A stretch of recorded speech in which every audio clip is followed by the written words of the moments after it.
ante la inseguridad en las calles. Prevención científico-social del delito. Un programa diferente. Un programa distinto. Todos los sábados, por Onda Digital, televisión en vivo, señal online. Buenos días, amigos. Hoy empezamos con 2 horas dedicadas a la prevención científico-social del delito. Y nos siguen preguntando de qué cosa es la prevención científico-social del delito. Un programa dedicado, una tribuna dedicada a escuchar a sociólogos, a psicólogos, a psiquiatras, a educadores, a antropólogos, asistentes sociales, comunicadores sociales que en el devenir del próximo programa se irán presentando poco a poco, que nos explicarán cuáles son las carencias en relaciones sociales, en el cómo se forma el sujeto delincuente. Por criminología ya sabemos que el sujeto delincuente hay que estudiar las causas biológicas, psicológicas y sociales. Que en este programa no vamos a tener un espacio de ninguna manera, con el debido respeto que se merece la Policía Nacional, mi Policía Nacional, yo he sido oficial de la policía, ningún espacio de lucha contra el crimen, de alto a la delincuencia, de combate a la delincuencia, de desarticulación de bandas organizadas. Ese no es la estructura del programa. El programa está dedicado al conocer cómo se forma el sujeto delincuente. ¿Qué pasa en el devenir desde el momento en que el sujeto en el momento en que la persona es concebida hasta el momento en que el sujeto comete el hecho criminal? ¿Qué cosa pasa? ¿Qué lo lleva a cometer un hecho criminal? ¿Qué lo lleva a tener una predisposición violenta, a tener una predisposición ilícita? Eso es lo que a nosotros nos preocupa.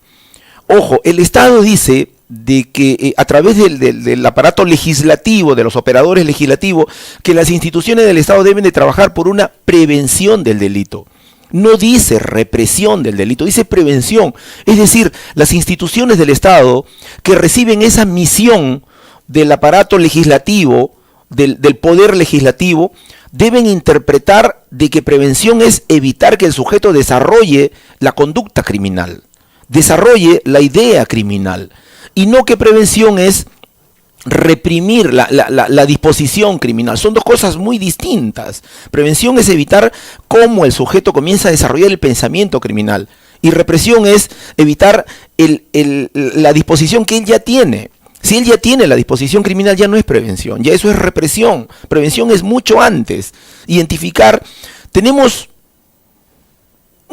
diversos penales a nivel nacional. Hay penales reconocidos, hay penales, en cada sector, y en cada penal hay, están superpoblados, hay una población penal que va más allá del límite de esa población para el cual fue construido ese establecimiento penitenciario. Y en esos penales hay tranquilamente, sencillamente, yo no sé por qué no se viene haciendo, una gran cantidad, una población a nivel nacional de internos con los que tranquilamente se puede obtener información valiosa, información científica, de diferentes profesionales, disciplinas científicas que deseen conocer cuál fue o cuáles fueron las carencias en relaciones sociales que alentaron esa conducta delictiva. Eso es trabajo de investigación científica. Hoy día nuestro programa vuelve a lucirse. Hoy día, con el debido, para nosotros se luce, para mí, porque he tenido la oportunidad de conocer al maestro Manuel Arbocó de los Heros. Tuve la oportunidad de tratar con él, me invitaron a una conferencia en la universidad, en la Garcilaso, Inca Garcilaso de la Vega. El doctor Arbocó es psicólogo y psicoterapeuta, es magíster en psicología por la Universidad Nacional Mayor de San Marcos, es profesor universitario, docente en la Facultad de Psicología y Trabajo Social de la Universidad Inca Garcilaso de la Vega y docente en la Universidad Femenina del Sagrado Corazón, UNIFE. Es miembro del Instituto de Investigación de la Facultad de Psicología y Trabajo Social de la Universidad Inca Garcilaso de la Vega, es miembro del Colegio de Psicólogos del Perú, es miembro de la Asociación Peruana de Psicología Fenomenológico Existencial y de la Asociación Latinoamericana de la Psicología Existencial. Es analista transaccional y logoterapia, es autor, con formación psicoterapéutica en análisis transaccional y logoterapia, es autor de varios artículos académicos de psicología y humanidades en revistas de la especialidad, articulista del Diario Oficial del Peruano desde el año 2014, sobre diversos artículos en psicología, en educación, en sociedad. Es ponente en diversas jornadas de psicología, educación y psicoterapia. Para más o menos sintetizar las diversas obras que él ha escrito, artículos polémicos y de interés social, tenemos un artículo Educación, Docencia y Sociedad, apuntes psicoeducativos a la luz de la neurociencia. Tiene impacto de la televisión basura en la mente y la conducta de niños y adolescentes, ojo, barras bravas y tiempos bravos, violencia en el fútbol peruano. Dejo en el saludo para los televidentes que nos siguen semana a semana al maestro Arbocó. Maestro, por fin lo tengo en el programa. Gracias. Y digo por fin porque, perdónenme, siempre hemos tratado de contar con su presencia, hemos agendado una fecha y acá usted está con nosotros. Yo feliz de tenerlo acá en el programa. Muy generoso, Benito, por sus palabras. Yo estoy muy contento también de estar con usted. Estuvimos hace unos años en un congreso precisamente interdisciplinario para tratar el tema de la violencia, que es como se debe estudiar estos temas, ¿no? Son temas no estrictamente psíquicos o psicológicos o médicos, sino son temas que atañen la participación de profesionales como abogados, sociólogos, educadores. Así que, bueno, vamos a conversar en los siguientes minutos. Yo estoy muy contento, agradezco nuevamente la invitación a su programa. Vamos a conversar sobre estos temas que nos preocupan a todos los que, de alguna manera, aún no hemos renunciado, aún no hemos claudicado a poder contar con una sociedad más decente, más pacífica y más justa para todos los miembros del colectivo, ¿no? Como personas que hemos tenido la posibilidad de estudiar, de prepararnos y luego de trabajar y desarrollar un proyecto de vida, creo que tenemos también que devolverle algo a la sociedad, ¿no? Y en mi papel de profesor, de psicólogo, a través de lo que escribo, a través de la cátedra, creo que intento, ¿no?, contribuir a la reflexión sobre algunos problemas para luego poder llegar a ejecutar algunas acciones, ¿no?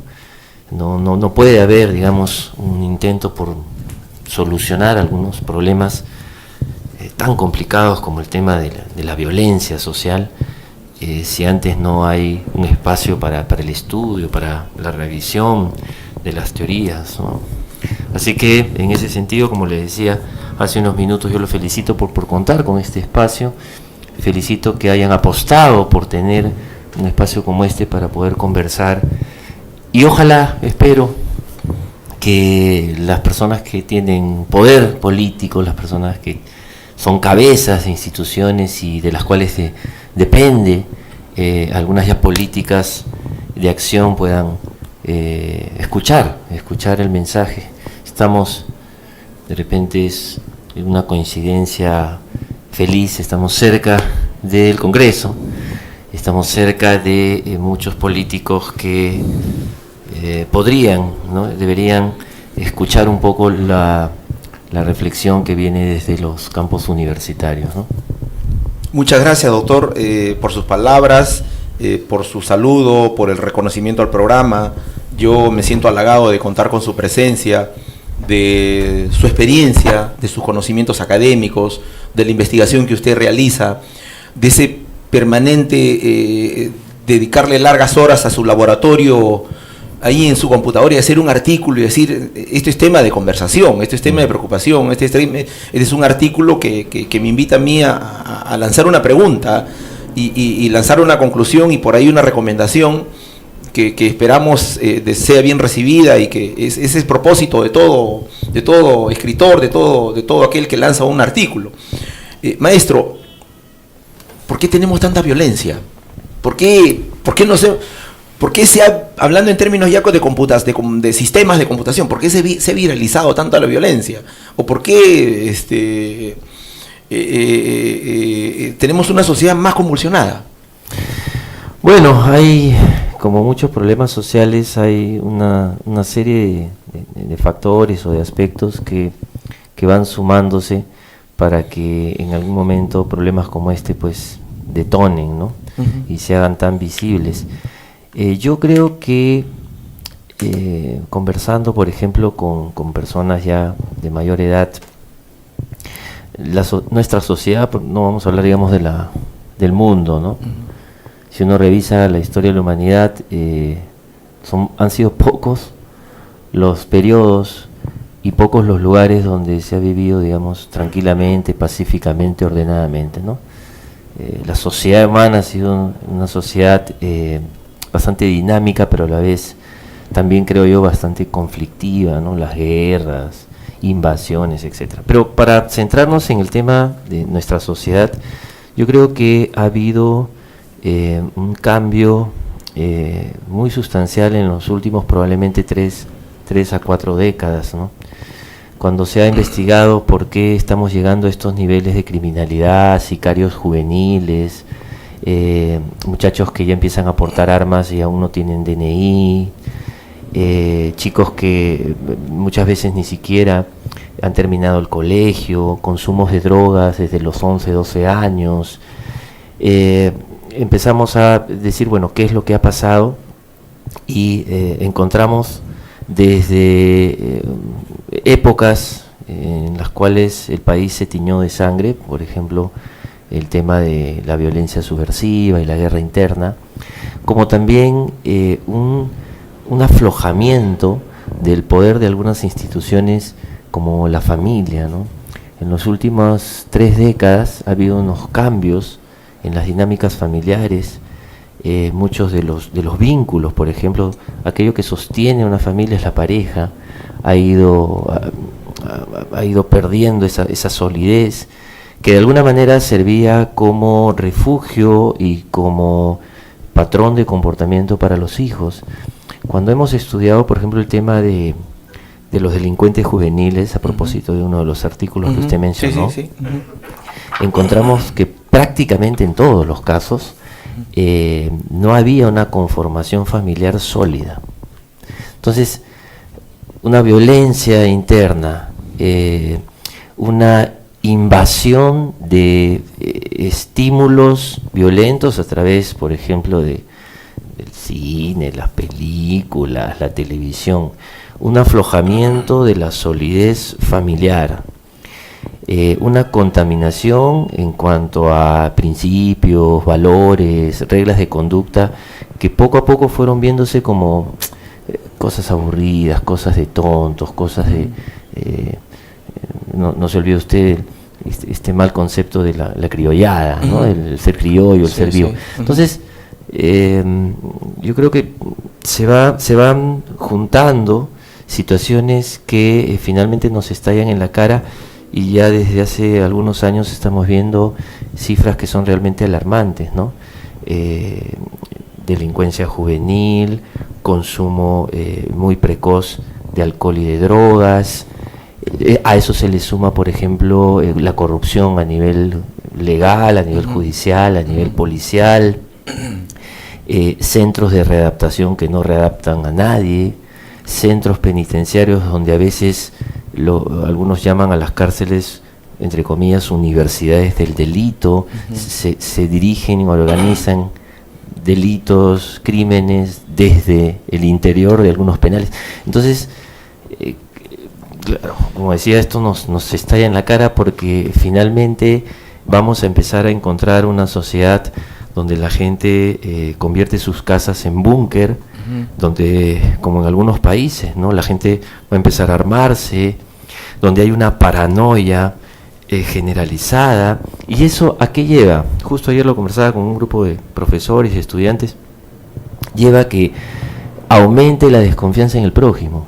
Ya no es nuestro próximo, ¿no? No es nuestro prójimo, es más bien un posible enemigo. Entonces se instala en la sociedad, que es un poco lo que lo que yo veo, se instala un temor, un miedo, una paranoia como forma de vida, ¿no? Y por otro lado, yo creo que, lo escribí hace poco en el diario, es bien difícil luchar, señor Benito, con la violencia cuando la violencia está institucionalizada, ¿no? Cuando ya no la ves. Para poder luchar contra algo yo tengo que ver, ¿no? Tengo que ver al enemigo. Y el problema es que muchas veces cosas chuecas, cosas incorrectas, cosas anormales, cosas inmorales, se han institucionalizado, se han normalizado, ¿no? Tomábamos leche, por poner un ejemplo, tomábamos leche y nos dicen que no era leche. Comíamos chocolates y nos dicen que no eran chocolates. Hacemos un trámite y nos dicen que lo normal es esperar 8 meses. Necesito una atención urgente y me dicen que tengo que esperar 3 meses. Entonces, el bullying, el moving y todos estos términos extranjeros que a veces usamos para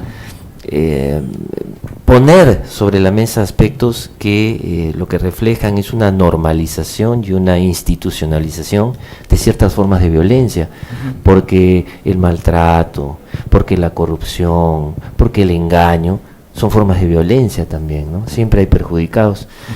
Entonces, bueno, tenemos una tarea muy ardua para intentar regresar o disminuir de pronto estos niveles de desconfianza, de corrupción, de agresión que existen, ¿no? Y en algunos lugares pues mucho más presentes que en otros, ¿no? Primeras reflexiones. Una reflexión bastante amplia y la verdad, el abanico de toda la situación en la que se desarrolla la persona, lastimosamente, usted lo ve desde el punto de vista, le ha pasado revista al tema familiar, al tema de los medios de comunicación, a los medios de control social, a los servicios públicos, a la violencia generalizada, a la violencia instituida. Y vayamos por parte. La familia. Decide usted que, en otras palabras, la familia se ha disfuncionalizado. Nos habla de hace 3 décadas aproximadamente. Bueno, yo, desde el punto de vista del servicio profesional, como oficial de la policía, hace 30 años aproximadamente, yo egreso al servicio y puedo decir con absoluta contundencia, sin temor a equivocarme, aunque no se debe decir, que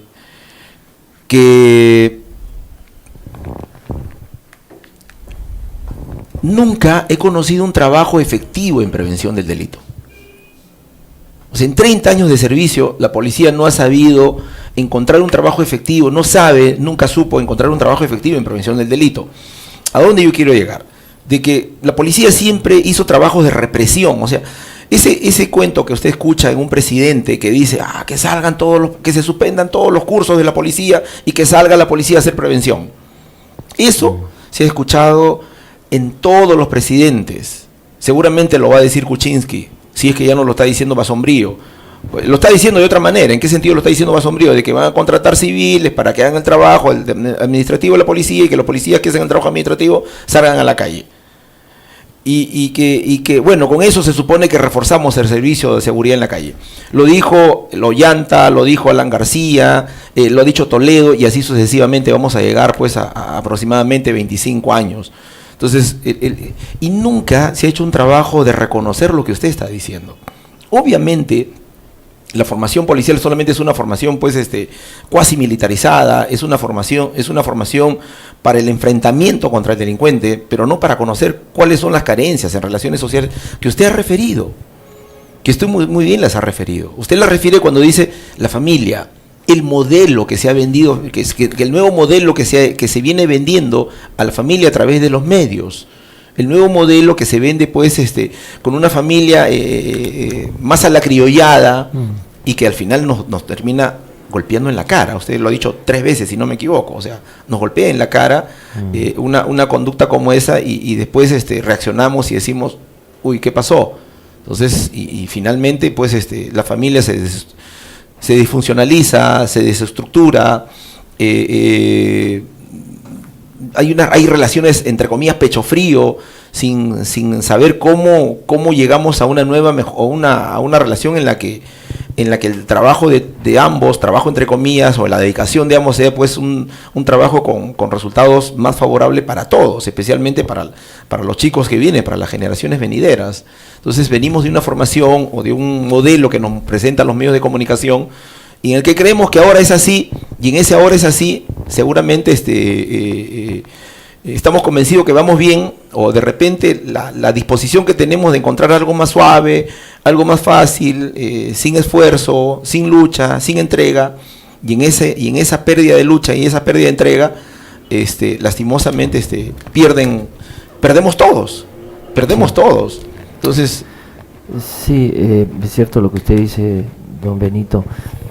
Por ejemplo, ¿cómo lo veo yo, no? Estos temas de violencia, criminalidad galopante. Si bien es cierto, existen algunos individuos que por determinadas razones, vamos a decir, no funcionan bien en sociedad, podríamos llamarlos de una manera muy general, individuos anormales, desadaptados. Lo que estamos viviendo nosotros es una suerte de epidemia de violencia.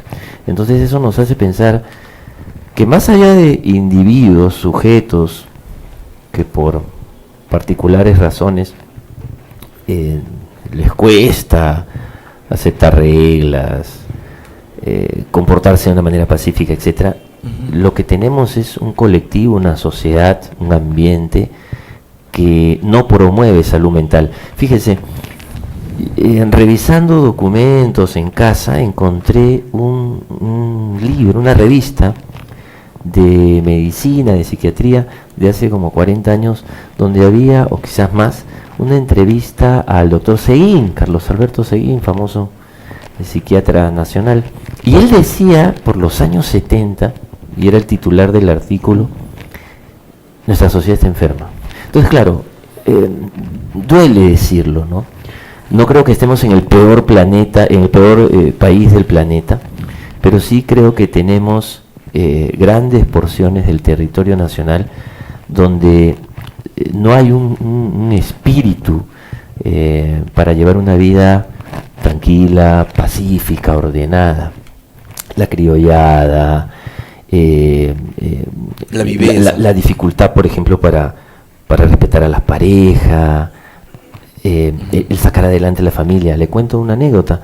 A veces converso con estudiantes de psicología que están haciendo prácticas preprofesionales, algunos en áreas educativas, en colegios, y me cuentan, sorprendidos, fastidiados, que cuando conversan con los papás, muchas veces los papás les dicen: es que mi hijo no me hace caso, es que yo no lo puedo obligar a que venga al colegio, es que no quiere hacer tareas, es que es un caso perdido. Entonces, lo que conversamos es que hay, si ya hablamos de la familia, hay parejas que obviamente asumen lo que involucra una familia, hacen un esfuerzo, trabajan para sacar adelante su familia, pero también vemos muchas parejas que quizás nunca debieron tener hijos, padres peleles, sin carácter, sin inteligencia, no solamente intelectual, emocional, para poder darse cuenta de que lo que ellos hacen con su familia suma o resta al trabajo de la sociedad. ¿Padres endosadores?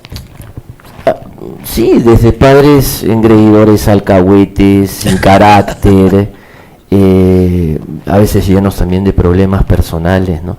Entonces, si a eso le sumamos también ambientes, ¿no? Porque usted lo sabe muy bien como policía, me dice que ha sido...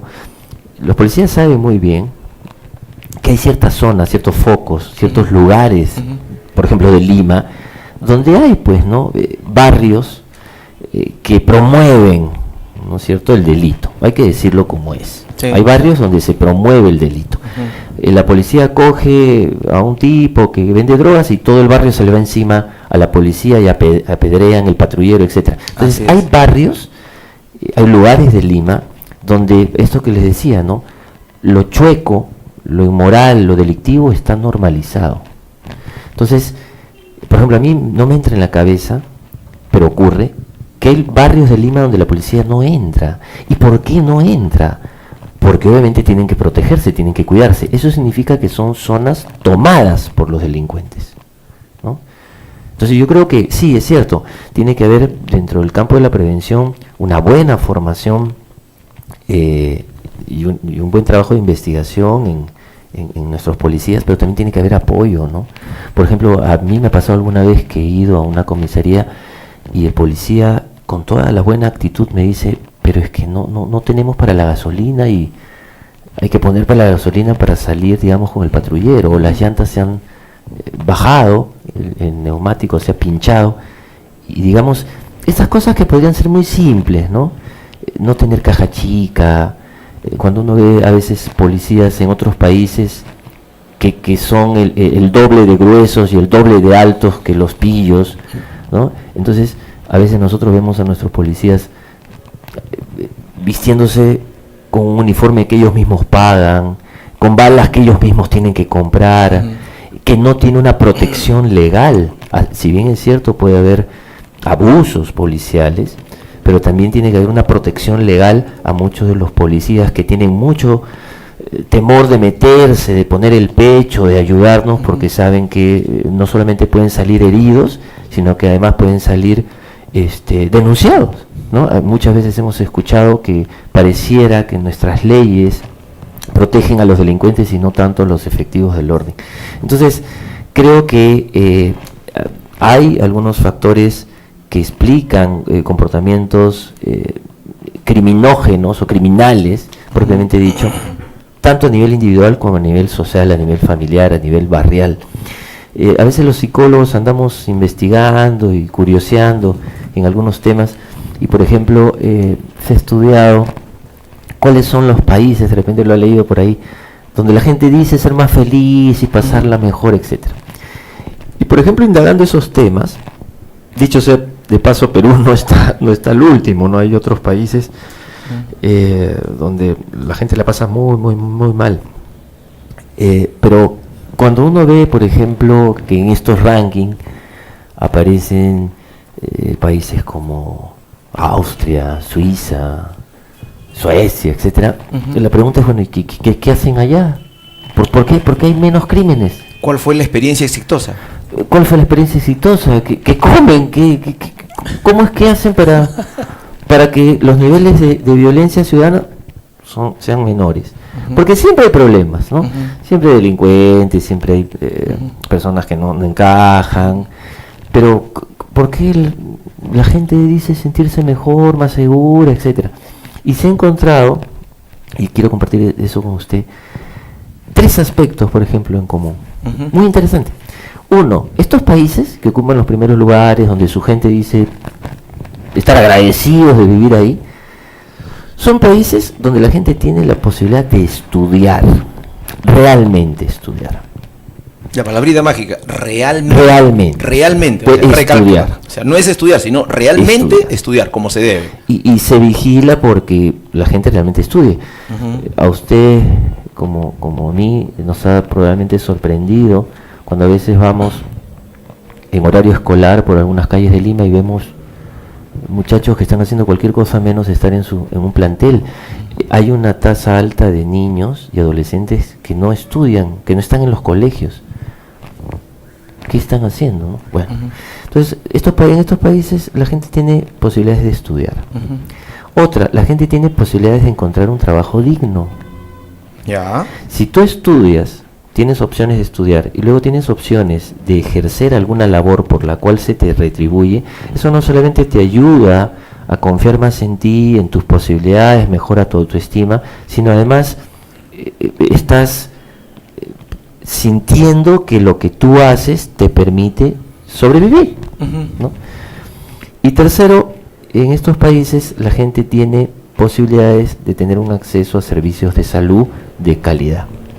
Yo le cuento algo, señor Benito. Interesante. Muy interesante esto, ¿no? Porque es gente que puede estudiar, luego puedes trabajar, y si tienes algún problema de salud, vas a un lugar donde te atienden con respeto.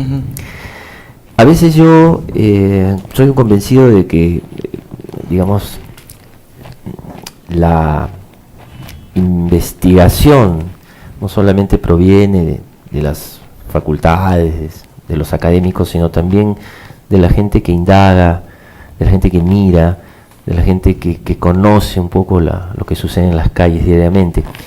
Y hablo de los taxistas. A veces estoy de ánimo y converso con algunos taxistas y siempre les pregunto, ¿qué zonas usted considera que son las más bravas? ¿A qué zonas usted no entra? ¿No?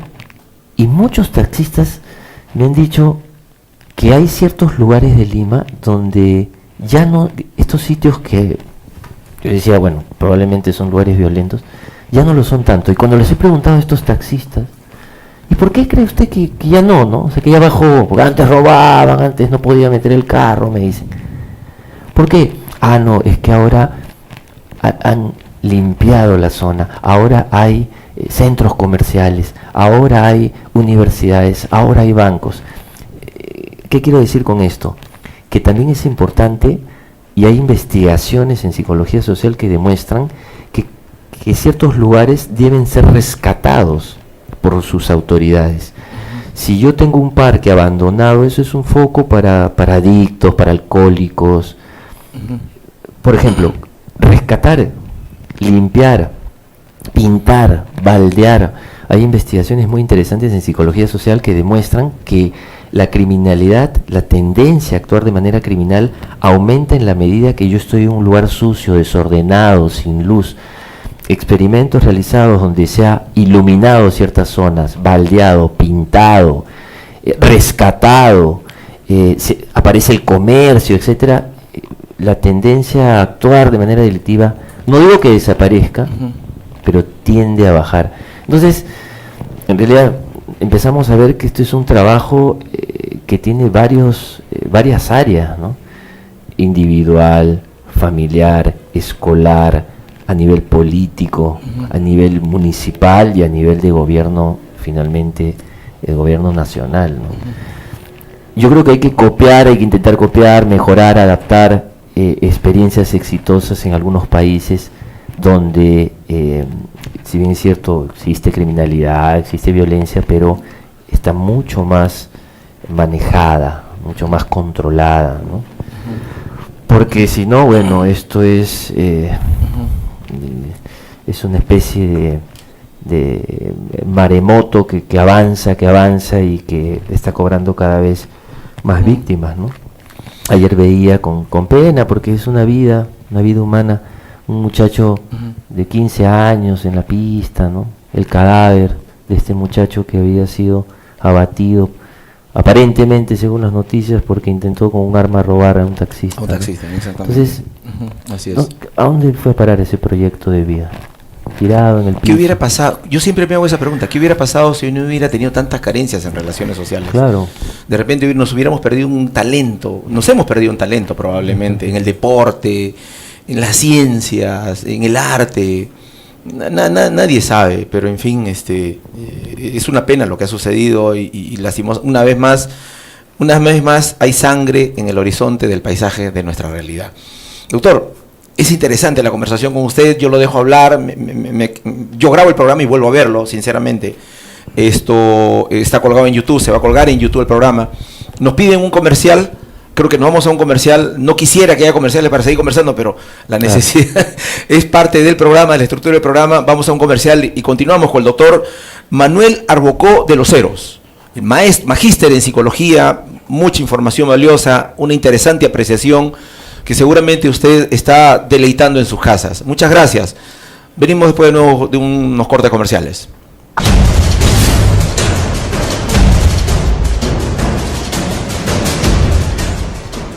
Doctor, muchas gracias por tenerlo en el programa, muchas gracias por toda la reflexión que usted nos viene brindando, consecuencia de sus estudios de investigación, de la investigación que usted viene realizando. Usted ni cuando va en un taxi descansa, va haciendo investigación, va preguntando. Me dice que va preguntando, hacía algunas consultas a los taxistas relacionadas con el fenómeno social de la violencia. Sí, le comentaba en el break que a veces cuando estoy de ánimo le pregunto a los taxistas porque creo que son también una fuente importante de información. Es una anécdota la que compartía con usted. Y a veces les digo a los taxistas, bueno, ¿y qué zonas ustedes consideran las más violentas? ¿A qué zonas no entran? ¿no? Y bueno, me van dando información. Se repiten a veces las mismas respuestas, lo cual nos hace pensar que hay focos, que hay lugares, como bien sabe la policía, donde el índice de criminalidad es muy alto, ¿no? Perdóneme sí. que le interrumpa. En la experiencia se dan casos, obviamente, de algunos, no vamos a mencionar nombres, pero la realidad es esa, y seguramente muchas personas que están viendo el programa seguramente recordarán algún caso en su barrio o en el barrio en el que han convivido en algún momento. Casos de delincuentes en el que desde muy joven, desde muy niños, ya estaban en el mundo delictivo, como de repente un pájaro frutero, y que la misma familia los alentaba a que continúen en esa actividad ilícita. Que el chico llegaba pues con la cartera arrebatada y que la familia lo esperaba para repartirse pues lo que había en esa cartera. Y hoy y con el tiempo esos chicos terminaron siendo, bueno, entre comillas, grandes delincuentes. O sea, los titulares de los diarios de sangre, dolor y muerte eran precisamente por esos jóvenes que en algún momento fueron niños y que su familia alentaba en ellos esa conducta delictiva. Y ojo que hemos mencionado solamente algún caso, por no referir más, pero que ahora vemos de manera constante. O sea, esos casos que se vieron ayer como niños, hoy día se dan de manera constante a través de los medios de comunicación, cuando vemos que un niño entra acompañado de su mamá o su papá, o de ambos, o de algún tío, o de una tía, o de ambos, a algún centro comercial, a Gamarra, por ejemplo, cuando la vendedora se distrae, se llevan la cartera, o cuando entran a un restaurante y alguien se distrae, las carteras que están colgadas en las sillas o los maletines, ¿no? con la laptop o con un celular, simplemente los niños están ahí precisamente para aprovechar ese momento de que la víctima se distrae, para ellos entonces sustraer la especie. Entonces esos niños que son alentados ahora por esa conducta prodelictiva, esos niños definitivamente, la constante nos dice que mañana más tarde van a ser pues, es decir, con lo que ahora vemos en los medios de comunicación, con estos niños, con estos jóvenes, sin ir muy lejos, la gente debe recordar, seguramente está colgado en YouTube la noticia, cuando intentaron, el caso más trágico que yo conocí, intentaron, si no me equivoco, matar a la presidenta de Polvos Azules, entrevistaban al niño, o trataron de preguntarle al niño de cómo es que él decidió a tomar esa decisión él dijo, bueno, que estaba alentado por su padre, que el mentor era su papá, que le había dicho pues de que no utilice una pistola, porque la pistola al momento de percutarse, el casquillo vuela, al volar el casquillo puede quedar alguna huella que lo relacione a él con el arma. O sea, mire esa lección de criminalidad. Entonces, no, mejor lleva un revólver. El revólver sale, por decir, sale la bala, ¿no? El proyectil de arma de fuego, y bueno, no hay nada con que te relacione. Entonces, o sea, claro. ¿De qué sociedad estamos hablando? O sea, sí, lo que conversábamos hace un momento, ¿no? Yo me pongo a pensar que hubiera sido de mí si hubiera tenido un papá que me hubiera llevado a que lo apañe, que lo apoye en actos delictivos, ¿no? Así como hay de repente madres y padres que se les hace muy difícil poder manejar a un chico, a un hijo particularmente problemático, creo que también hay padres muy enfermos, criminales, delincuentes, que consideran que vender ciertas sustancias, que robar todo lo que se pueda robar a nivel de luz, agua, ¿no? Es lo normal, ¿no? Y hay casos de delincuentes que a la hora que se hace la historia clínica de ellos, la historia de vida, cuentan de tíos, de padres que estaban en penales, que nunca le dijeron, hijo, no sigas mis pasos, sino que por el contrario, de lo que se trataba era de ser el más faite, que no te agarren, el más bravo, ¿no? Alentarlos. Sí, entonces creo que hay familias, me cuesta decir que son familias, hay bandas criminales que se instalan en algunos hogares y los muchachitos están mirando lo que hace mamá, lo que hace papá, lo que hace el tío. El futuro de ellos es de pronóstico reservado. ¿Y la nueva generación viene recargada? Bueno, Yo particularmente no creo que la gente ya nazca orientándose hacia una patología o hacia el mundo criminal, ¿no? Yo creo que hay sistemas familiares que promueven el respeto, el valor del esfuerzo, el valor del estudio, los buenos hábitos, como también hay padres que lo que promueven es sencillamente la violencia como una forma natural de llevarse.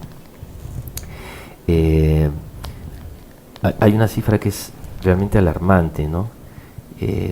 Más o menos un 20% de chicos entre 18 y 25, ya no tan chicos, no estudian y no trabajan. Y están distribuidos a lo largo del territorio nacional, teniendo un porcentaje un poquito mayor de este promedio, casi 20%, 19 algo, en el Callao, en Tumbes, en Piura, en Lima, etcétera, ¿no? Entonces los llaman vulgarmente los ninis, ni estudian ni trabajan. Si una persona no estudia y no trabaja, ¿qué está haciendo? Cuando se ha conversado con algunos psicólogos penitenciarios del área de la psicología penitenciaria o criminal, han conversado con muchos de estos detenidos, cuentan que a cierta edad el papá les decía, bueno, yo no sé, tú ve, pero ahora sal y tú trae dinero. Pero si es una persona que no estudia, es una persona que no trabaja, ¿cómo vas a conseguir dinero? Entonces hay sistemas familiares, hay padres que en realidad no hacen una labor correcta, decente para con sus hijos, sino simplemente lo que promueven es vivir a salto de mata, porque después también, ¿cómo es que terminan, no? Con un operativo policial, saliendo todos arrestados, en medio de un griterío y llevándose a todos a prisión, ¿no? Entonces, yo creo que tendríamos que trabajar a varios niveles, un nivel de prevención primaria, evitar, ¿no?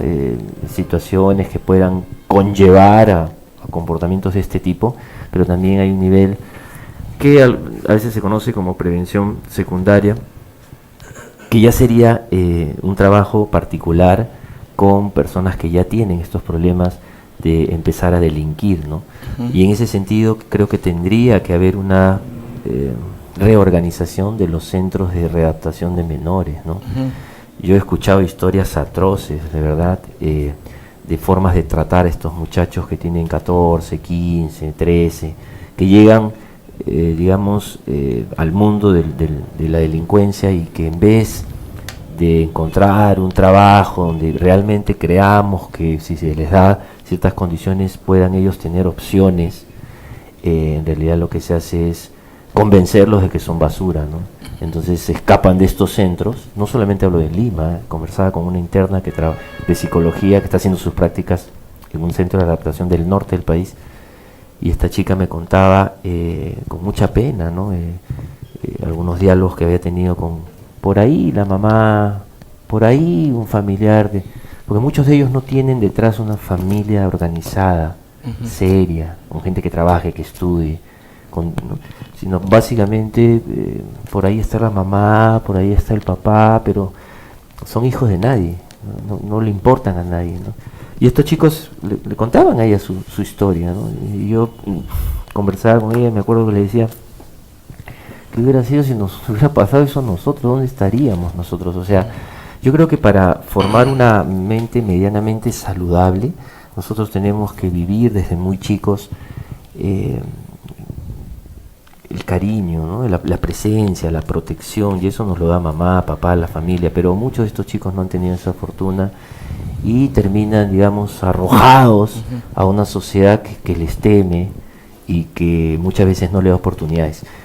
Para el artículo para la investigación que hicimos sobre violencia juvenil y barras bravas, me acuerdo que en una oportunidad nos hicimos un trabajo de campo, en un trabajo interdisciplinario, habían sociólogos, antropólogos, y conversamos con muchos de estos jóvenes. Y nosotros les decíamos, ¿qué es lo que ustedes necesitan? ¿Qué es lo que ustedes quieren? Chicos de 18, 19, 20, algunos mayores. Algunos ya con carga familiar. Imagínense, 20 años, pobre, sin estudios, con 2 hijos. Algunos se encargaban inclusive de sus padres ancianos. Todos decían, queremos trabajar, queremos un trabajo, ayúdennos a conseguir un trabajo. Ni siquiera decían que quiero estudiar ingeniería, quiero estudiar medicina, quiero un trabajo. ¿Y en qué quieres trabajar? Quiero trabajar en construcción, quiero trabajar en cocina, ¿no? Entonces yo conversaba con algunos colegas y les decía, lo que la gente quiere es trabajar, y lo asociaba con lo que algunos taxistas, ¿no? Gente común que observa la sociedad, me contaba alguna vez. En tales lugares ha bajado la delincuencia porque la gente puede trabajar, porque hay más negocios, porque hay más empleo. Entonces, ¿cómo bajamos la violencia? ¿Construyendo más cárceles? Bueno, es necesario, porque si yo en un lugar donde pueden haber 3 prisioneros, hay 25 o hay 20, ¿no? Entonces no son las condiciones más apropiadas. A veces la gente común dice que se pudre en la cárcel. En otros países donde se tiene más atención a aspectos psicológicos, se ha encontrado que es hasta para ellos contraproducente y peligroso, porque aumenta el nivel de motines, tener cárceles que sean basureros humanos. Por eso es que a veces vemos cárceles en Estados Unidos y uno dice, pucha, parece casi un hotel. El tipo no va a salir, va a cumplir su condena, no es que se le vaya a dar amor a raudales, porque está ahí detenido, ha tenido una falta grave, medianamente grave, pero se le trata como humano. Lo que yo veo a veces con peligro, con mucho miedo, es que muchas de nuestras cárceles son lugares que lo que promueven es una vida lumpenesca, salvaje, sin privacidad, de más violencia, de más discriminación. Entonces la gente sale peor, ¿no? Ya entra mal y salen peor, ¿no? Y creo que hay que promover el empleo, la gente tiene que trabajar, como en estos países donde la gente dice ser más feliz, ¿no? Posibilidades de estudiar y luego posibilidades de ganarse la vida, de tener un sueldo digno, Un ¿no? trabajo digno. Un trabajo digno, o sea... Calidad en salud.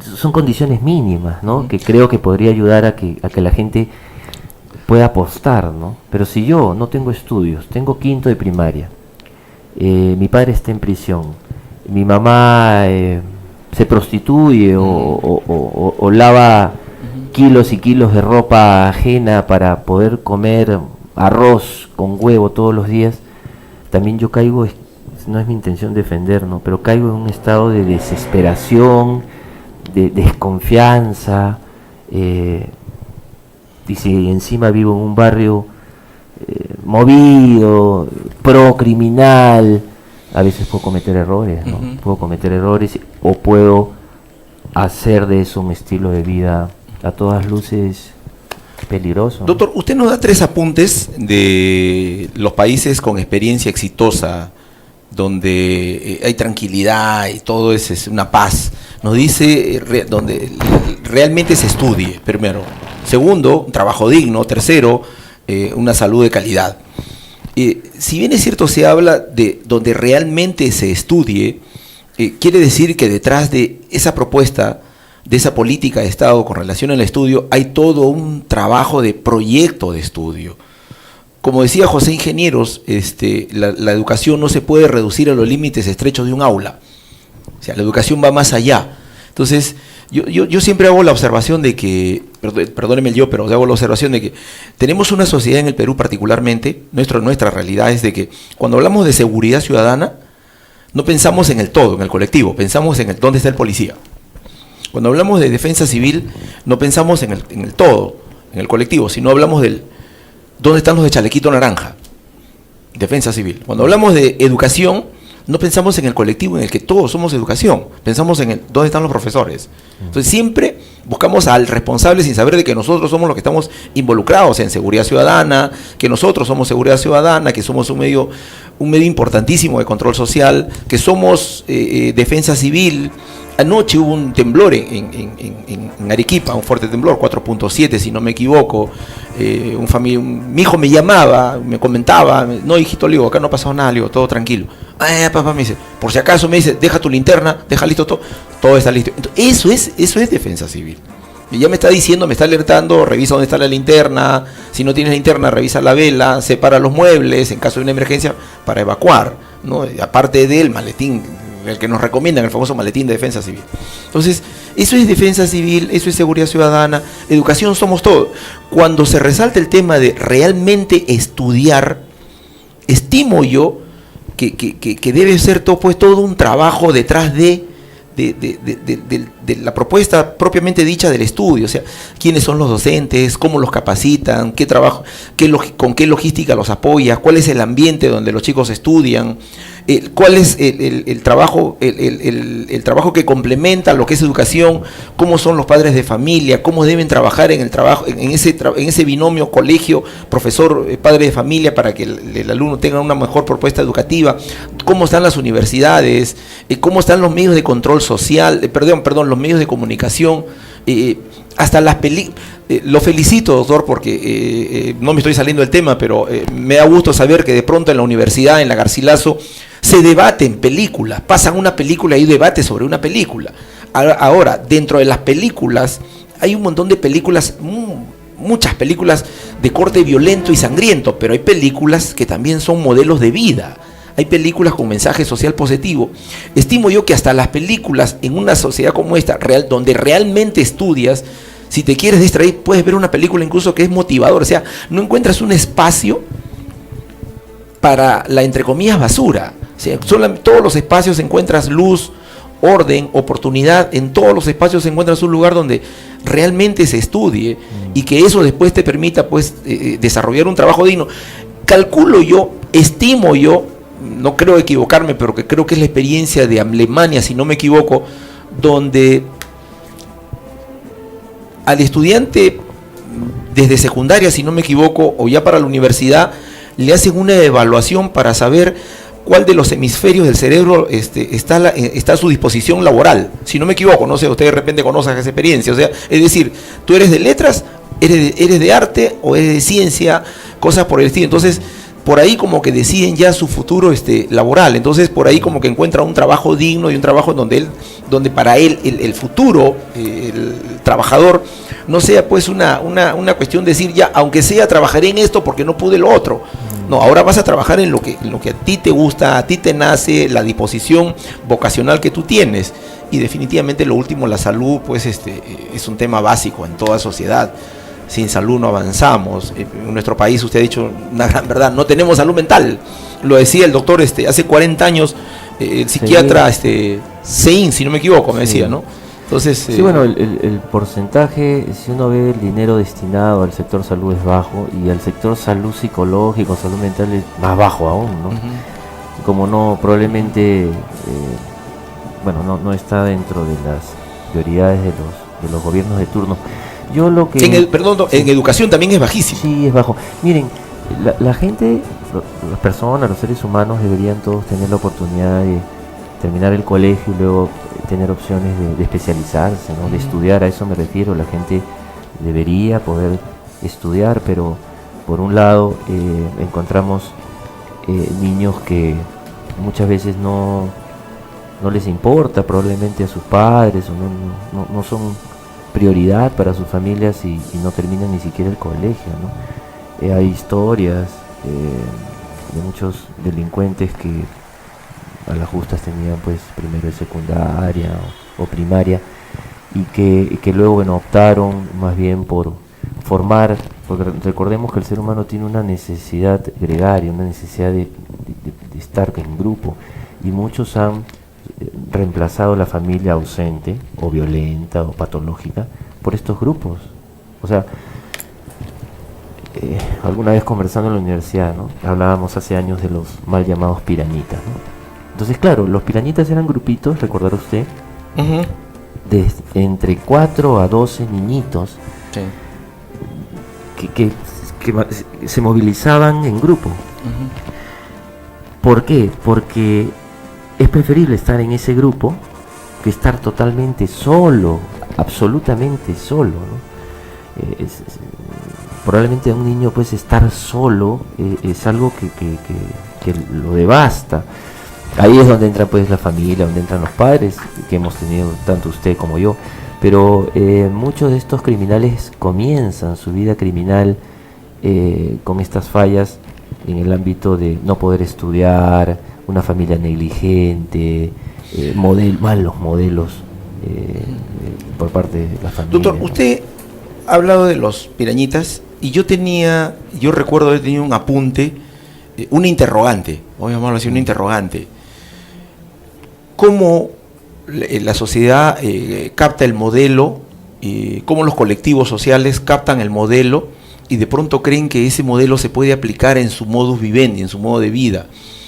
Los medios de comunicación, usted tiene un apunte que se llama Impacto de la televisión basura en la mente y la conducta de niños y adolescentes. De repente me voy a salir del cuadro y seguramente me voy a equivocar. De repente alguien va a decir, no tienes razón. ¿En qué momento los niños comienzan a entender de que se pueden ir de su casa, que la calle no es una selva de cementos, sino es un mundo de aventuras? Yo como policía me hacía esa pregunta, o sea, ¿por qué un niño, decide irse de su casa, decide de pronto salir de su casa, migrar, irse a otro sitio, vivir solo? ¿Y sabe qué encontré? Que encontré el modelo, y el modelo lo encontré en la televisión. A nuestro país llegó un dibujito que le decía a los niños, tú puedes viajar de un continente a otro continente, puede ser un polizonte, y viajas feliz con tu mono al hombro porque te vas en busca de mamá, ¿no? Entonces, no te vayas, mamá, no te alejes de mí. Era la canción de Marco, pero el subliminal o el mensaje de Marco era, puedes irte de tu casa. En la calle no te va a pasar nada, va a haber un mundo de aventuras, un mundo de cosas lindas, un mundo de cosas bonitas. Van a haber noches inclementes, van a haber frío, van a haber lluvia, pero te puedes ir de tu casa. O sea, lo ideal hubiera sido de pronto hacer un trabajo de investigación. ¿Cuántos niños teníamos en la calle hasta antes de ese mensaje social y cuántos niños comenzamos a tener después? Porque que yo recuerde, comenzamos a ver muchos niños de pronto en la calle que creían que la calle no, como vuelvo a repetir, y ya se quedaron en la calle porque, bueno, migraban niños y venían nuevos, y hoy día seguimos encontrando niños a las 10, 11 de la noche que te toca la ventana del auto para venderte caramelo, 1, 2 de la mañana, sales de un local y encuentras un niño que no tiene frío, que tiene un polito, y yo me siento con ganas de abrigarlo. Digo, ¿en qué sociedad estamos? Y muchos de estos niños, cuando no logran vender las golosinas que nos ofrecen, son maltratados, son violentados. Sí, lastimosamente. Usted ha hablado hace un momento del cine, ¿no? Y sus posibilidades, y me vinieron a la mente 2 películas nacionales, Gregorio y Juliana. Ya, sí. Y en esas historias, por ejemplo, vemos cómo estos chicos salen de casa, escapan de casa, porque el ambiente en casa es infernal. Entonces, muchos de estos muchachos, muchos de estos niños, en realidad no tienen un hogar. Hay un lugar físico donde viven con alguien, pero no es un hogar, porque el hogar involucra calidez, buen trato, una autoridad responsable y cálida. Ahí sí los psicólogos tenemos la ventaja de conocer historias, ¿no? Clínicas, historias de vida, anamnesis, y muchos de estos muchachos cuentan, por ejemplo, cómo eran sancionados por alguna falta siendo niños, ¿no? Se les golpeaba ferozmente, ¿no? O sea, de una manera, con una brusquedad patológica, ¿no? Se le pegaba con cosas, se le insultaba. Entonces, es gente que tenemos que entender, don Benito, que muchos provienen de un lugar donde la violencia ha sido la forma de ser tratados, ¿no? Donde han consumido violencia, han desayunado violencia. Entonces el corazón se va endureciendo. Ese tipo que nos persigue en la calle y nos corta, nos dispara, nos arrancha el celular, la laptop o el auto, tiene el corazón endurecido. Y no nos olvidemos que muchos de ellos también andan alcoholizados o drogados. Entonces también hay otro factor que aumenta el nivel de peligrosidad de la gente y de delincuencia, ¿no? Muchísimos, se sabe, momentos antes, minutos antes, andan drogados, andan alcoholizados, y con drogas y alcohol nuestro comportamiento pues es mucho más irracional, mucho más agresivo, ¿no? Entonces tendríamos que también hacer prevención del delito, tratando de luchar contra la venta proliferada de alcohol a menores de edad, la venta de drogas. Ahora mi pregunta es, ¿le conviene tener políticas donde podamos realmente luchar contra esto? ¿O es que hay una sociedad tan enferma que promueve antivalores, promueve alcoholismo, promueve drogadicción? Doctor, vamos a cumplir 200 años de independencia. Antes de los 200 años teníamos 290 años de colonización. En 200 años de independencia, el Perú no ha podido encontrar un modelo de Estado en el que se erradique estas formas de convivencia. Esto recién se está viendo, se lo digo con mucha modestia, hace 10 años se lanzó esta propuesta de la prevención científica y comenzamos a decir, escuchen a los psicólogos, les soy sincero, sin haber yo tenido un psicólogo que me ayude, que camine conmigo, al que yo asista semanalmente, yo descubro el tema cuando comienzo a leer en internet la importancia de la psicología, la contribución de la psicología, la importancia de la sociología, la antropología, la psiquiatría y sucesivamente, asistiendo a diversos eventos académicos. Pero en el nuevo modelo de Estado es necesario trabajar de manera multidisciplinaria. Es necesario decirle a nivel lo ha dicho usted de manera individualizada, cuando dijo el trabajo individual, que tiene que hacer el trabajo social de repente que tienen que hacer las municipalidades provinciales, distritales, los gobiernos regionales y las directrices a nivel gubernamental a través de políticas públicas, pero de manera individual también pues las familias tienen que buscar su psicólogo, buscar un psicólogo de cabecera, alguien que los ayude a convivir socialmente, a solucionar esas carencias en relaciones sociales. En 200 años venimos de una sociedad en el que yo no intento disculpar, pero yo identifico una familia donde cree que la formación es a través de la violencia. La escuela es... hay un poema, a cocachos aprendí. Nuestros abuelos tenían una frase, la letra con sangre entra, si no, no entra, decían nuestros abuelos. O sea, parte del paisaje de nuestra casa era tener un San Martín. El chicotito de San Martín con 3 puntas, para castigar al niño. Entonces es de pellejito, si no me equivoco, el San Martín. Yo no sé por qué le pusieron San Martín, yo no sé si era por el libertador o por el santificador, por el santo. La otra es, hay la otra familia, es una familia que disfuncional, desinteresada, no forma con violencia, no se interesa por nada, pero al contrario promueve conductas pro-violentas. El padre pues alcohólico que llega y sin mediar motivos, no estoy justificando nada, pero que suelta toda su ira toda la semana contra sus hijos, contra su familia, el que simple y llanamente se divorcia de su esposa y cree que también se tiene que divorciar de sus hijos, el irresponsable que cree que puede tener un montón de hijos y simple y llanamente pues así se siente más padre, más hombre, más macho. Y por otro lado pues las familias totalmente permisivas que creen que bueno ya sí, hazlo, que pase, sí, que madera seca o la madera que donde me lleve la ola ahí voy. En estos días he visto una película en tres oportunidades, El Indomable Will, Mente Indomable, una película en Robin la que Williams. Con Robin Williams. Robin Williams y no recuerdo el nombre del chico. Matt Damon, si están tomando nota, Robin Williams, Matt Damon, El Indomable Will o Mente Indomable, si lo pueden encontrar como Mente Indomable o El Indomable Will. Un chico muy talentoso, un cerebro prodigioso. Lo comparan con el matemático hindú Radhanasham, si no me equivoco, Ramadashan, si no me equivoco, una mente prodigiosa. Pero parece que este chico va más allá que el matemático, porque el otro solamente era matemático, pero este chico tenía lectura veloz, tenía ¿cómo se llama?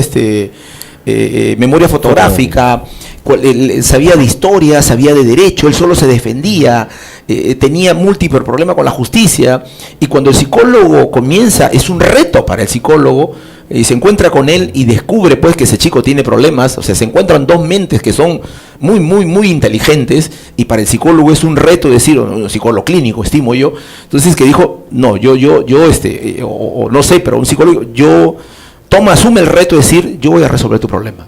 Porque el chico en la primera entrevista incluso hay un desafío ahí entre los dos, claro. Él lo desafía y se va y pensando que ya, porque el chico ya venía de otros psicólogos que prácticamente terminan renunciando a seguir tratando con él, dice, no, que venga la otra semana, a la misma hora. O sea, él asume el reto de decir, y lo importante es que encuentra la situación problema.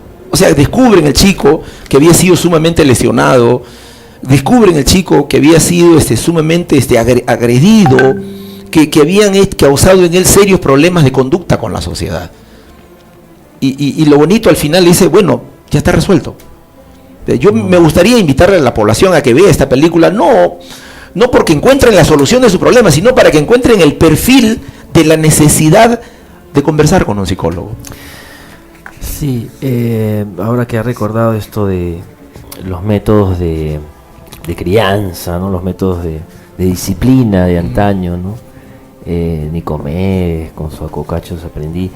Y muchas historias pues que hemos escuchado en todas las casas, inclusive en la mía, de que antiguamente pues las formas de corregir y de castigar algunas conductas malcriadas eran bastante duras, ¿no? Pero creo dos cosas. Creo que quizás esos sistemas del cocacho, del correazo, del San Martín, funcionaban porque era como el modelo necesario para controlar a estos muchachos y no se vayan a perder. Detrás de todo, a pesar del cocachón, había una preocupación por ti. Yo quiero que seas un hombre de bien, quiero que seas una mujer de bien. Tú tienes un proyecto, tú tienes que estudiar, tienes que hacer tus tareas. Yo lo que veo ahora es que ahora hay una violencia gratuita, hay una violencia no justificada. No es que estoy justificando la violencia de antaño, pero creo que era un sistema que vivimos algunos de nosotros, o nuestros padres, o los abuelos, que de alguna manera, más allá del golpe y del dolor físico, te demostraba, quizás no de la mejor manera, estoy preocupado por ti, tú tienes que salir adelante, tú tienes que ser una persona de bien. Yo lo que veo ahora, me parece, y por las historias, si ya nos metemos en el tema de los chicos con problemas, los delincuentes, es que hay una violencia como estilo de vida. O sea, yo te pego porque mereces ser golpeado, yo te pego porque eres idiota, yo te pego porque se están quejando en el colegio de tu comportamiento, entonces te pego porque se están quejando y me están llamando. O sea, hay una violencia gratuita, ¿no? Ni siquiera, ¿no? Hay una forma de corregir muy dura, porque al mismo tiempo te lavo la cabeza y te digo, tienes que ser una persona de bien y te voy a dar opciones y vas a estudiar, etcétera. Por un lado. Por otro lado, yo particularmente creo que muchos de estos muchachos y hombres delincuentes son personas tristes, son personas resentidas, son personas frustradas. Eso le iba a decir.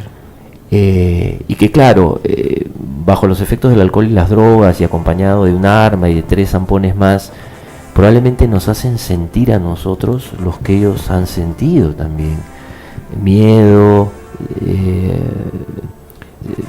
imaginariamente sentirse que tienen poder, que pueden determinar si vives o no. Me da la impresión que muchos de ellos son personas que requerirían obviamente terapia. La pregunta es, ¿le importa al Estado la salud mental de personas así?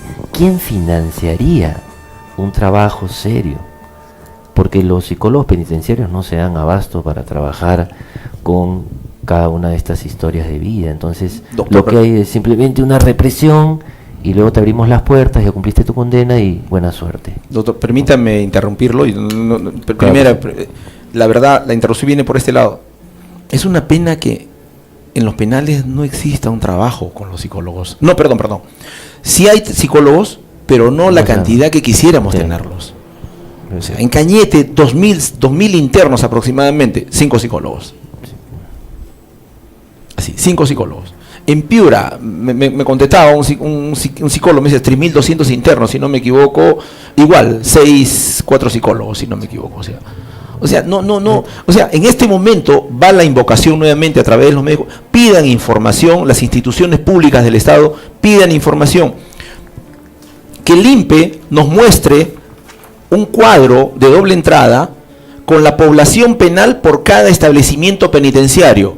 INPE, la población penal por cada establecimiento penitenciario. Es decir, Chincha, tanto, Cañete, tanto, Piura, tanto, Lima, Lima, el penal de Canto Grande, Piedras Gordas, Lurigancho, tanto.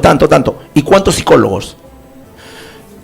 Ese documento nos va a decir cuál es la disposición que tiene el Estado por hacer trabajos de resocialización.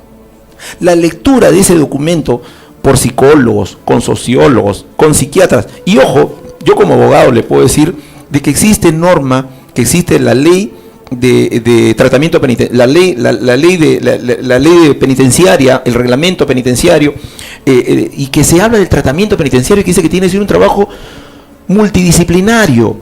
Esta norma está amparada en la Constitución, y en nuestra Constitución está amparada pues en directrices internacionales, en congresos de tratamiento penitenciario. Acá no intentamos de ninguna manera buscar el santificarnos protectores de los delincuentes, no. Acá tenemos un pensamiento de decir de que los penales son una especie el penal se traduce como una especie de la vendetta social, la venganza social, donde el delincuente debe ir y no le des de comer, no, que se muera de hambre, no, ese algún día va a salir. Y el penal entonces se convierte en una universidad del delito, pues como usted lo ha dicho empezando el programa. Doctor, sí, lo escucho. Sí, para terminar esto que comentaba, le cuento una anécdota.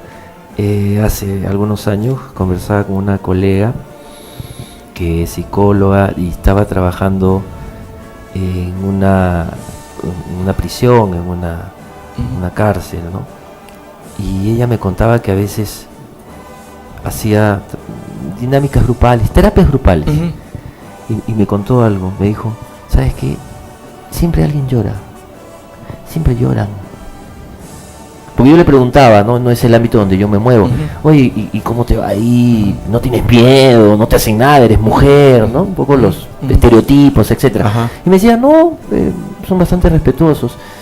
Y ella estaba estudiando, ¿no? Un modelo terapéutico paralelamente a este trabajo que tenía, ¿no? Unas horas iba y me decía eso, ¿no? Siempre lloran. Entonces, yo creo que no, claro, construyendo más cárceles que creo que son necesarias, no estamos yendo a la madre del problema, al origen del problema. Y le cuento un dato que podría ser significativo. ¿Se acuerda del Congreso del 2015 sobre violencia que hicimos al final de año? Sí. Usted participó. Muy bien. Agradecido. Se nos ocurrió, fue un trabajo interdisciplinario. Invitamos, me acuerdo, periodistas, educadores. Mávila, si no me equivoco. Tuvo Mávila, abogados, hubieron filósofos, psicólogos, etcétera. Se nos ocurrió invitar, como estaban en campaña electoral para el 2016, las presidenciales, ubicamos a las 3 personas de los 3 partidos políticos que tenían en ese momento opciones, para que envíen a la persona encargada de lo que era seguridad social, etc. Insistimos con los 3, fue solamente un partido político. Los demás dijeron que no tenían tiempo, que no podían, que no quería sentarse con él otra persona en la mesa, que mejor invitaran a otro, que él sí hablaba con él. Quizás no habían tantas cámaras televisivas y solamente fue uno presentando su propuesta, hablando de cómo enfrentaría en caso de ganar su partido el tema de la...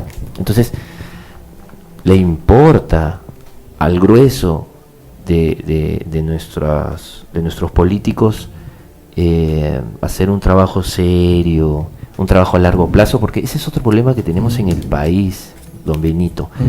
Tanto en el sector salud, en el sector educación, en diferentes sectores, se trabaja para lo que dure mi gobierno. Y eso no pasa en otros países. Por poner un ejemplo, acá cerquita, Chile. O sea, muchas de las políticas son mantenidas en el tiempo. ¿Cómo podemos combatir la inseguridad ciudadana? En 2 años no, pues. No seamos ilusos. ¿Cómo podemos mejorar la educación del país?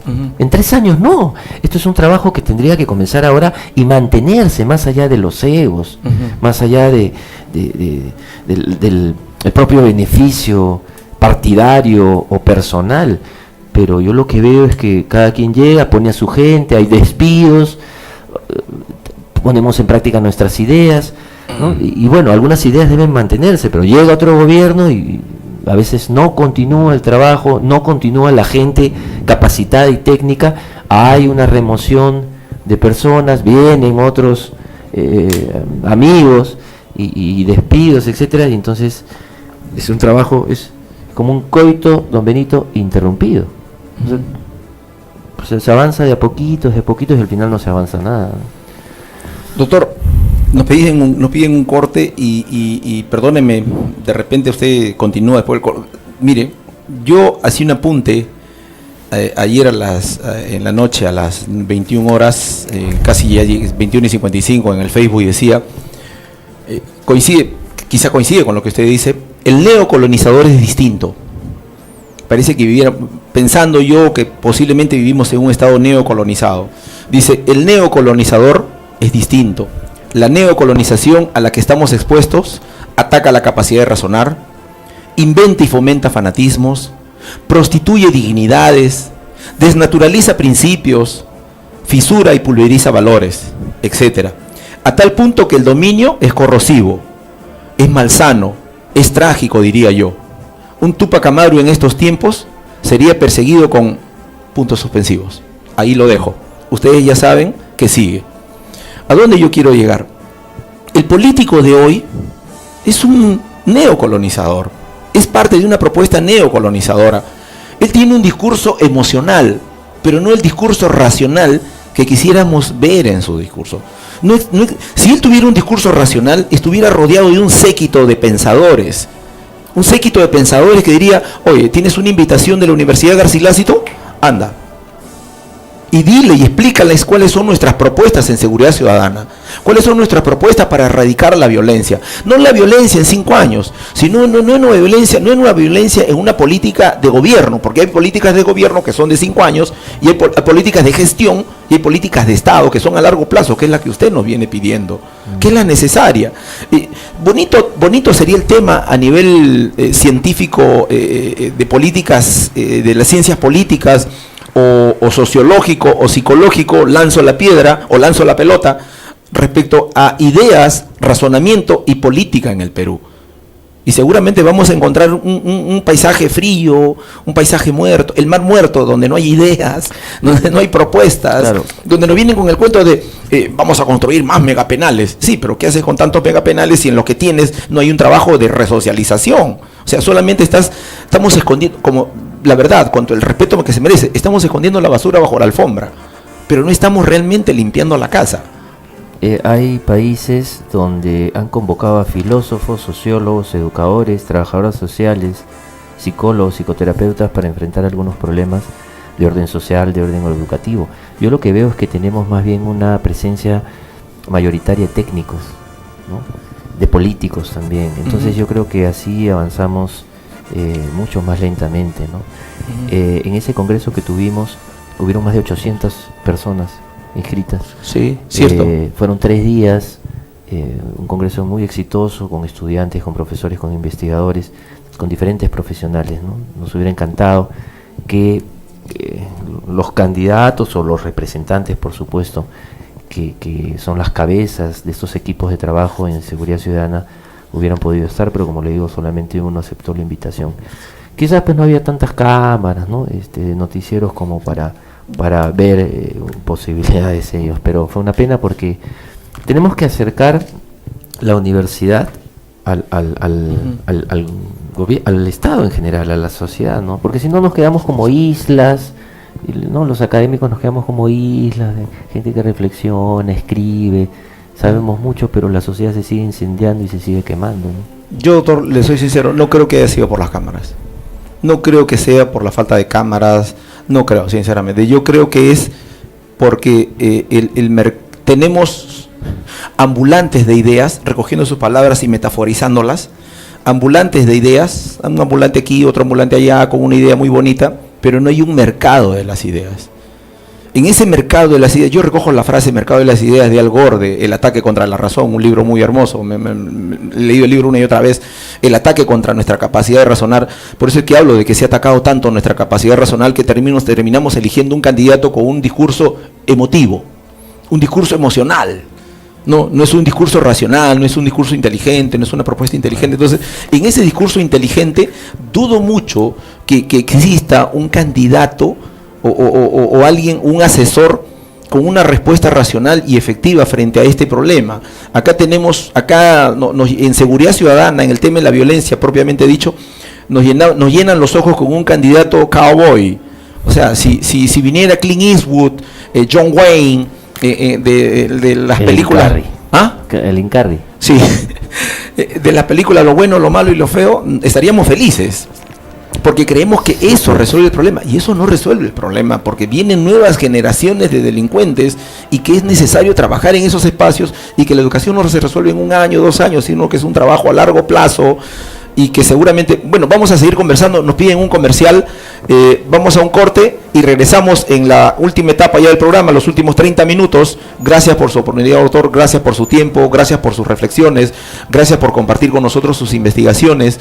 Estoy seguro que este programa, que va a ser colgado en YouTube, va a ser revisado por muchas familias, muchos amigos. Estimamos que las juntas vecinales comiencen a ver estos programas. En el siguiente bloque me gustaría ya tocar temas acerca de soluciones efectivas. ¿Qué soluciones les damos a la familia? ¿Qué deben hacer las familias? Aparte de buscar un psicólogo de cabecera, que es necesario trabajar con la psicología. Volvemos, que las municipalidades trabajen pues de manera multidisciplinaria, como ya usted lo acaba de referir, con un gobierno que lo hizo a través de sociólogos, psicólogos, psiquiatras, filósofos, que el modelo de Estado es aquel modelo en el que vivimos en paz, en armonía, donde nuestros hijos desarrollen toda la enorme capacidad y todas sus capacidades, todas sus potencialidades intelectuales, a fin de contribuir posteriormente a la sociedad que a ellos seguramente ellos en su momento van a heredar. Volvemos después de unos cortes.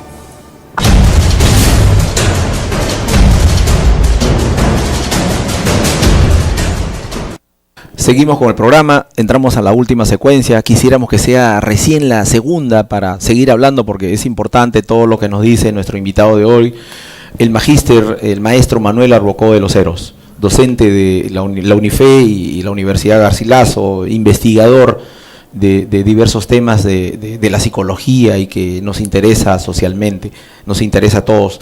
En este bloque vamos a hablar ya de las propuestas, qué debemos hacer. ¿Qué se debería hacer? ¿Cómo encontrar alguna solución a los problemas, los diversos problemas que tenemos respecto a la violencia, respecto a la inseguridad ciudadana, respecto al delito? Antes de entrar al tema,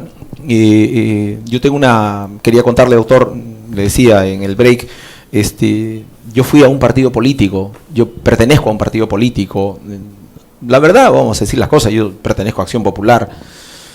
En las elecciones, vamos a decir las cosas por su nombre, porque lastimosamente ese es un cáncer dentro de los partidos y dentro de los políticos, no solamente el partido, sino todos los políticos tienen esa forma de pensar. Llevamos el proyecto, entre comillas tuvieron la gentileza de escucharme, me acompañaba mi señora, me acompañaba el Cita Burga, estuvimos ahí sentados, le explicaba, ellos muy atentos me escuchaban, y cuando terminé de hablar me dijeron, muy bonito tu trabajo, muy interesante tu trabajo, o sea, te felicito, que por aquí, que por allá. Pero, yo esperaba el pero. Cuando llegó el pero me dijeron, pero esto no va a dar resultados en mi gobierno, en nuestro gobierno. No. Si llegamos, no va a dar resultados. No. ¿Y cuándo lo vamos a ver? Este es un trabajo a largo plazo. El resultado se va a ver posiblemente si se trabaja como bloque, como Estado, como un bloque de autoridades, si se trabaja autoridades, medios de control social, formal e informal, decididos en bloque a resolver este problema, los resultados posiblemente se van a ver en 10, 15 años. Posiblemente. En 10, 15 años no vamos a estar nosotros. No. Entonces esto no vende, me dijeron. Esa fue la respuesta. O sea, ellos quieren estar en la foto de la obra, al final de la obra. O sea, se construyó el parque, ellos quieren estar en la foto en el parque. Y se construyó el puente, ellos quieren estar en la foto del puente. Si no, no hacen el trabajo. Claro. Y es de una forma un poquito, disculpe, ¿me equivoco si es mezquino? No, a corto plazo tenemos una casa, pero Sí, hacía, no sé. ¿Se escucha? Sí. Omar, ¿se escucha? A corto plazo decía, se tiene una casa pero no se tiene un hogar, ¿no? A corto plazo se tiene un parque pero no se tiene una ciudad Buena apreciación. donde podamos habitar.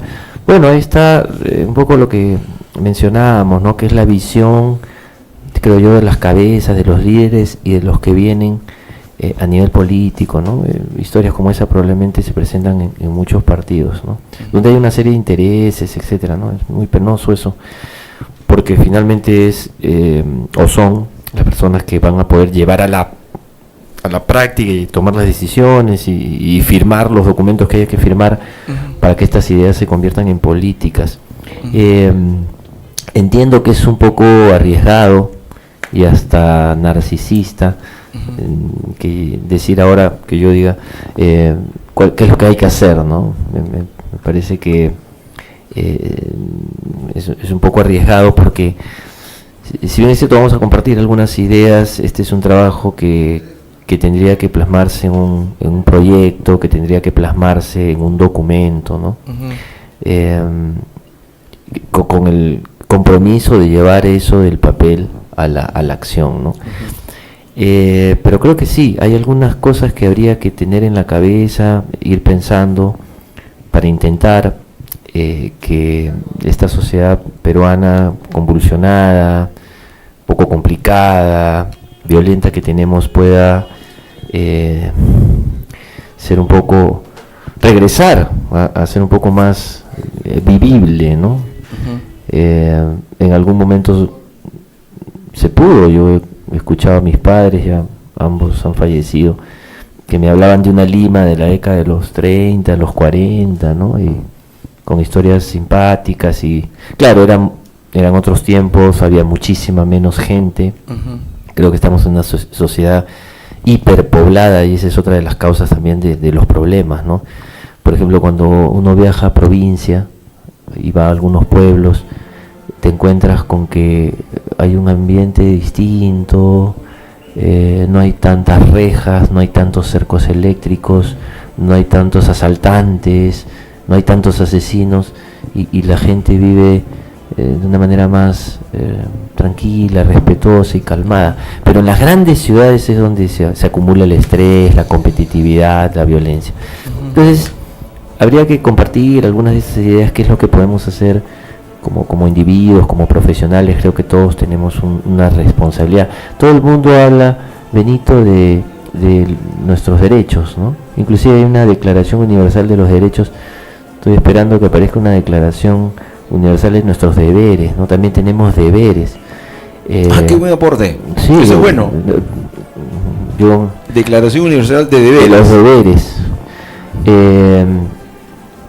Por ejemplo, ¿no? Me solidarizo con algunos profesores que se ven ya casi obligados a salir a las calles, ¿no? Hemos visto enfrentamientos con la policía. Yo me preguntaba en cuántos lugares del primer mundo los policías tienen que esquivar bombas lacrimógenas, ¿no? Y, en vez de estar estudiando, haciendo sus maestrías, leyendo para llevarle eso a sus chicos, ¿no? Pero bueno, son realidades tristes ver a las profesoras y profesores agarrándose a golpes con la policía y a muchos de ellos les diría así como yo me solidarizo y está bien reclamar por nuestros derechos, también hay que recordar todos nuestros deberes, ¿no?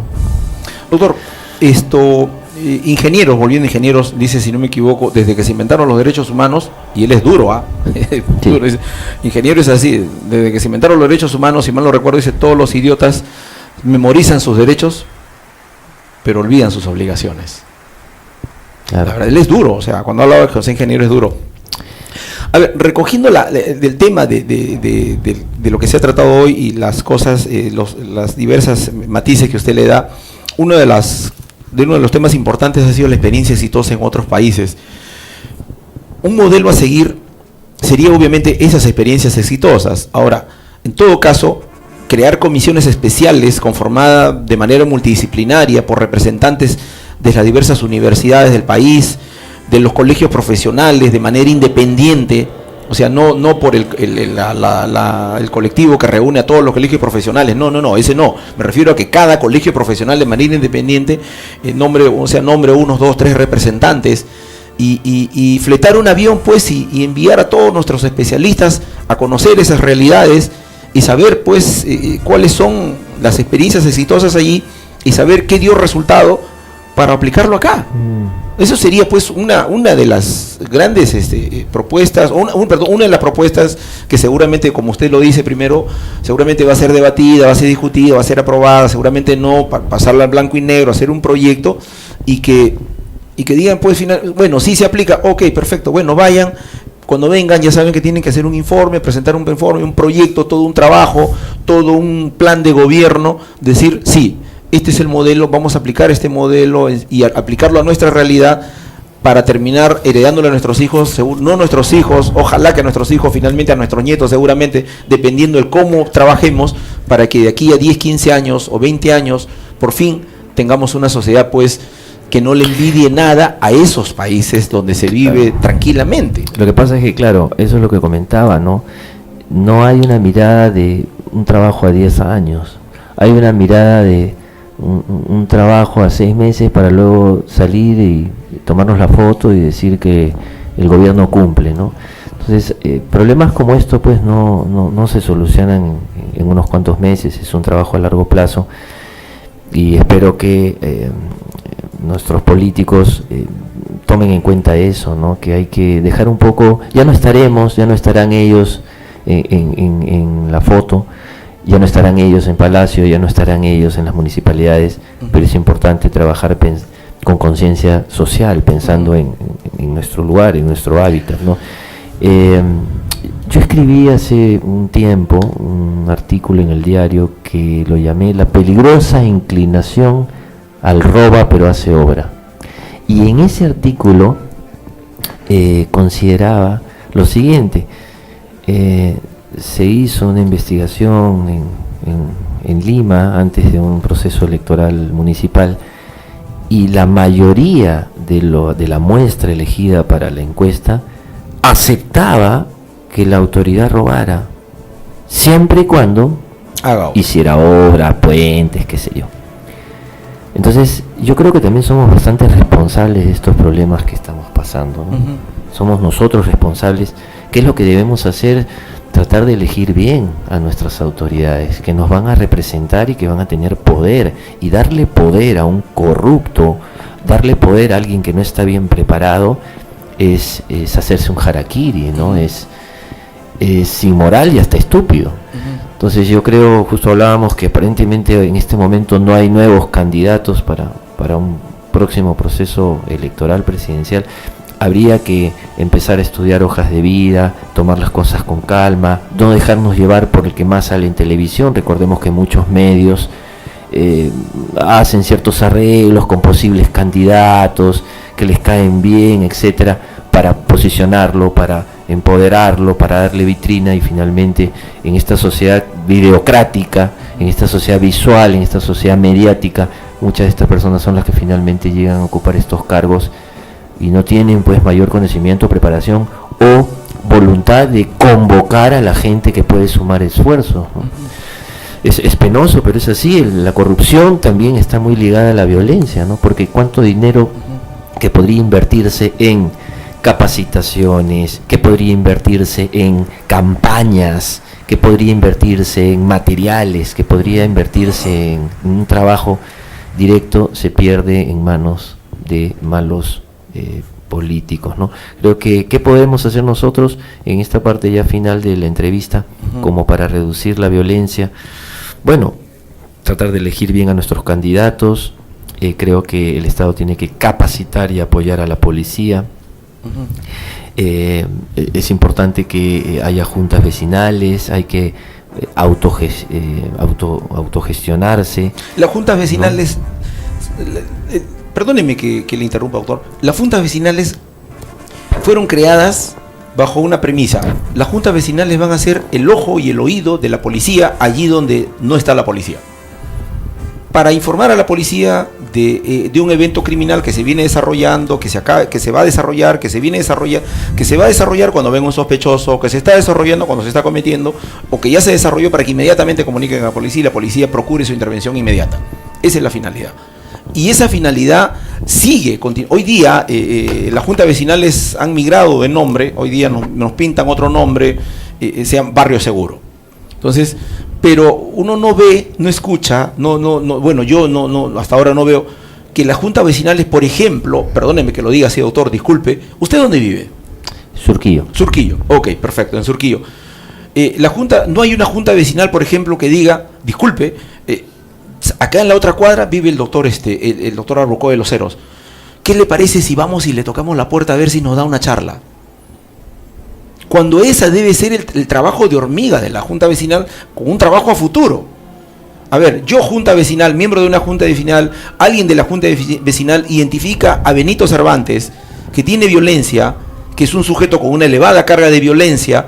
Yo buscaría que Benito Cervantes, cuando está en el barrio, cuando termine de trabajar, los sábados trabaja, los sábados no trabaja, y cuántos Benito Cervantes tengo en el barrio para que el doctor nos dé una charla, pues, una terapia grupal, una charla de violencia, y que nos muestre una radiografía de la violencia como una forma de sensibilizar a Benito Cervantes. O sea, estamos hablando, o sea, quiero ponerme yo al frente para no herir susceptibilidades, pero la idea es esa. El ejemplo final es, las juntas vecinales, hay profesores que están jubilados, que seguramente quisieran compartir experiencias de la importancia de la educación en familia, del proceso educativo, de que la educación no solamente es un tema de asistencialismo, sino es un tema de involucrarse en el proceso educativo de los chicos. Entonces, ese profesor tiene mucho que decirnos a nosotros. Entonces, las juntas vecinales, creo yo que más que ser el ojo y el oído del policía, ahí donde no está la policía para identificar el evento criminal que se va a desarrollar, que está en proceso, que ya desarrolló, esa junta vecinal debe ser el grupo, el colectivo del barrio,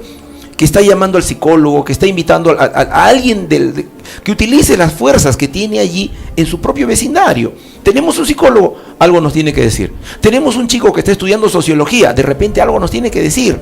Tenemos un educadores hay algo que nos tenga que decir. Entonces, aprovechar las fuerzas que piensan, las fuerzas que conocen algo de, perdón, con el debido respeto, que tienen algo de razonamiento y que nos traen una propuesta distinta. Claro, una verdadera junta vecinal no solamente cumple el papel de soplarle a la policía cuando hay un delincuente, ¿no? Creo que algunos barrios deberían organizarse y tratar ellos de alguna manera levantar su barrio, ¿no? Creo también sociabilizar. Claro. Sociabilizar. El secreto, en otras palabras, es cómo. Es que asumimos que sociabilizar es una pollada. Sociabilizar sociabilizar, pero eso es, hasta ahí tenemos el barrio, pero no tenemos la convivencia social. O sea, como dijo usted hace un momento, me encantó lo que dijo. Tener un hogar, tener una casa no es tener un hogar. Tener una escuela no es tener educación. Hasta ahí tenemos la forma, pero no tenemos el fondo del asunto. Siga, doctor. Sí, yo quería compartir contigo. El año pasado vi un noticiero donde se estaban enfrentando en la calle a golpes un grupo de policías y un grupo de serenazgos, uno de un barrio y el otro del otro barrio, en un límite, ¿no? Sí. Magdalena, San Miguel, si no me equivoco. Entonces, claro, es tragicómico eso, ¿no? Porque lo que debería haber es, primero, ¿no? Calma, tranquilidad, imperar la razón y ver que en realidad estas cosas no pueden ocurrir. La policía debería hacer un buen trabajo con los serenazgos.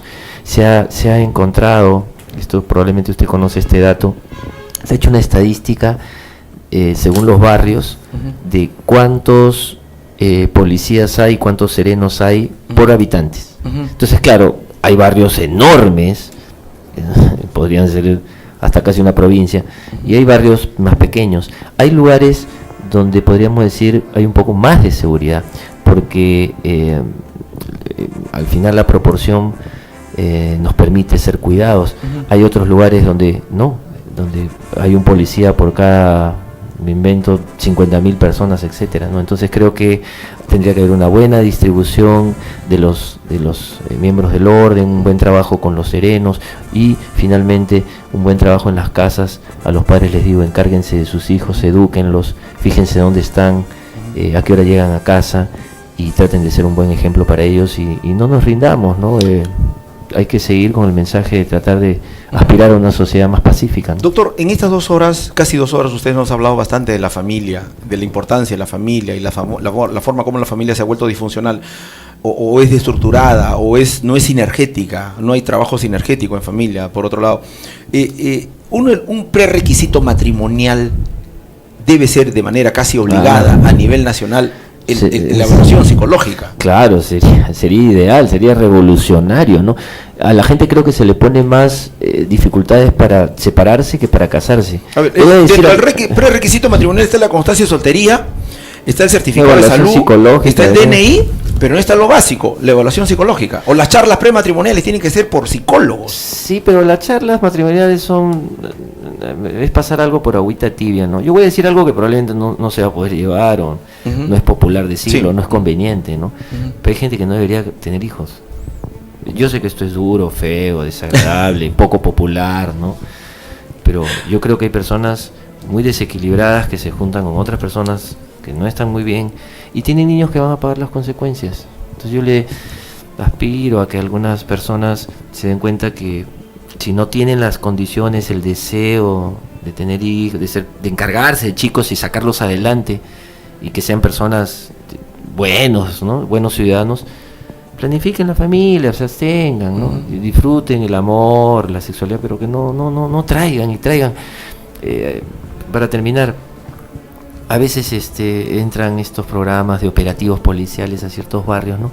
Y se ven filas de niñitos mal vestidos, sucios, la carita cochina, pero que deambulan, a veces algunos, a pesar del frío, con un polito, un short que se ve que es del hermano mayor. ¿Para qué tienen hijos, no? O sea, no tengan hijos, planifiquen la familia, eso no va a lograr, no va a sacarlos de la pobreza, no va a mejorar su estilo de vida, al contrario, va a ser una responsabilidad, una carga que no van a poder asumir, y probablemente estos chicos paguen los platos rotos y terminen de alguna manera creyendo que la vida pues es una selva, ¿no? De cemento. Una selva de cemento. Doctor Manuel Arbocó de los Heros, muchas gracias por habernos acompañado hoy día en el programa. Gracias por compartir con nosotros sus conocimientos.